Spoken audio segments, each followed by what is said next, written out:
All right, welcome back, everybody. This is number 3, part 1.1, C, the third short little lecture for getting us up to speed in our ecology course. All right, so flashback real quick. Remember we were talking about this lion, and I'm going to make good use out of this picture over and over again. So we talked about this lion, and we said if we zoomed in, you could see cells, and there's our cells, right? Okay. So what we're going to do now, though, let's back up a minute. Let's back up and remember back when we sort of started in the first lecture, I mentioned, hey, look, over here is this palm tree. So we can do the same thing with the palm tree. We can zoom in, and what we find is the palm tree is a plant, and it also has cells, and they also have organelles. So we can see here once again, these are now plant cells though, and not animal cells. And there's our cell membrane, and we can zoom in, and once again, these are drawings, of course, of them. And this is the cell membrane. There's also in a plant cell, that's why we are doing this now, is another structure called a cell wall. And while the cell wall sounds very much like cell membrane, they're two different structures. You don't have a cell wall in animal cells like in the lion, but you have them in plant cells. That's why I'm bringing that up here. And we also have mitochondria, which I mentioned once before. The mitochondria are the powerhouse of the cell. The cell membrane, remember, regulates what moves in and out of the cell. It helps maintain homeostasis. The cell wall is mainly a way to structurally protect the cells. It's a very tough layer that helps the cell from shrinking or getting crushed, and it sort of maintains the stability of the cell. And we'll talk more about that later, and how that it pertains to our ecology course. And there's also the nucleus of the cell. So just like in the animal cell, there's a nucleus. That's the brain of the cell. That's where the nucleic acids are. That's where the genetic material is. That's where the genes are that help control the cell. And then there's this other structure, another reason why we're doing plant cells now, to show you that they're a little bit different, is a structure called a chloroplast.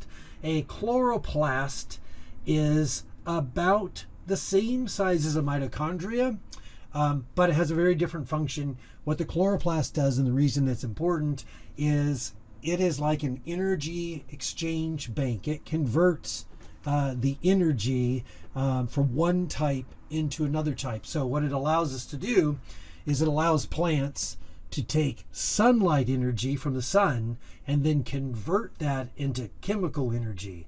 So the lion, as we were talking about before, it runs on the chemical energy, has to eat food, break it down, and it uses its mitochondria to convert that food into a type of energy that it can use. And the plants do that also, but what the plants can also do, and the reason they're so important, is they can take that sunlight energy and convert that into a chemical energy, and not a lot of things can do that. Plants are one of the only ones. There's a couple of exceptions, and we'll talk about those as we go, but plants are extremely important for that part there.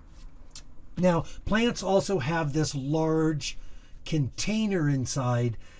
We call it a vacuole. Often it's called the large central vacuole. And I only put it in here. It's not really, I don't think it's significant so much for us, for our ecology course per se, but it is a different structure you see in plants, and it's used mainly for storage. And animals have vacuoles, but they're much smaller, but we don't really need to worry too much about that for what we're going to do. I'll just put it in there because it's one of the differences that you see in plants.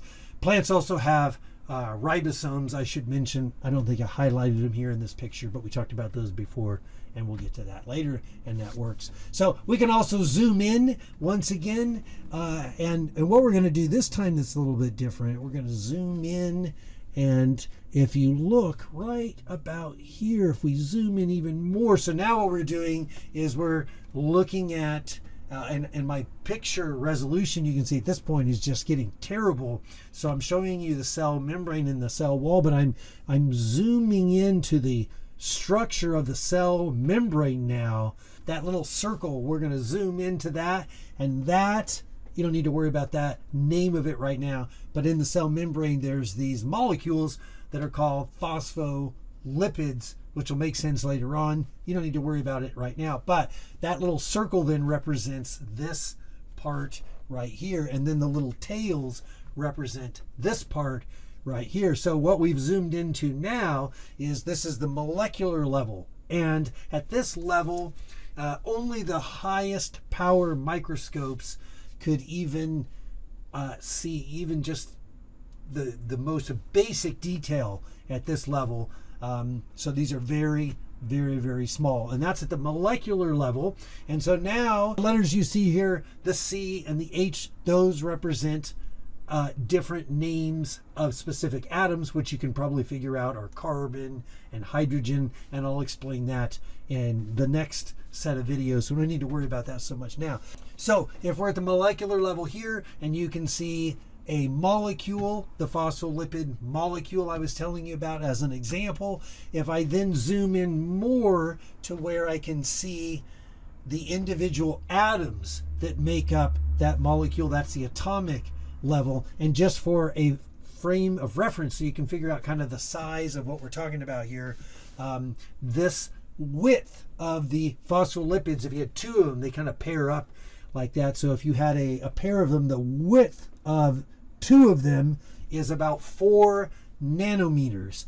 And if you're like me and the rest of the world, you don't use nanometers all that much, so you don't know how small a nanometer is. Well, 1,000,000 nanometers is equal to 1 millimeter. So you probably know a millimeter is small, and so it's 1,000,000 nanometers for every 1 millimeter. So 4 nanometers is very, very small. And just to kind of give you a frame of reference, if you took a human hair, if you put that into the microscope, a human hair is about 0.25 millimeters. In other words, it depends on the hair as an example. And this is one of the things we see when we put hairs under microscopes.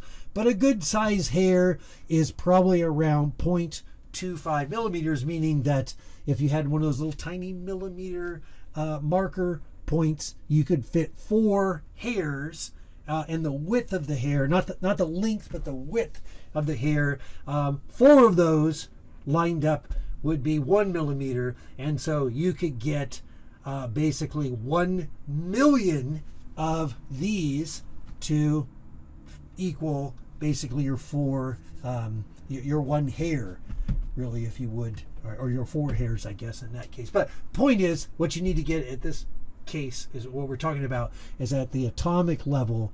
These are very, very small. So 1 million pairs is about the width of a hair. And so at the atomic level, atoms are very, very, very, very small.